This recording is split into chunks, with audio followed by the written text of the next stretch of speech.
Tila nabudol daw ang mga Pilipino ng nakaraang administrasyong Duterte dahil itinago raw nito ang isang grand criminal enterprise sa likod ng kampanya kontra illegal na droga. Ito ang tingin ng mga mambabatas matapos ang 13 pagdinig ng Quadcom ng Kamara. Yan ang agenda report ni Zandro Ochona. Tila lumiliwanag na kung saan ang tumbok ng isinasagawang investigasyon ng Quadcom ng Kamara. Sa huling pagdinig ngayong taon, inamin ng isa sa mga lider ng Quadcom na hindi naging madali ang kanilang trabaho, lalo't ang itinuturo ng kanilang investigasyon ay ang dating Pangulong Rodrigo Duterte.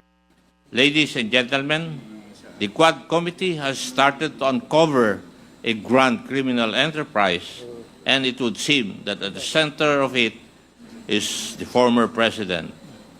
Napakasakit po nito dahil tayo pong lahat ay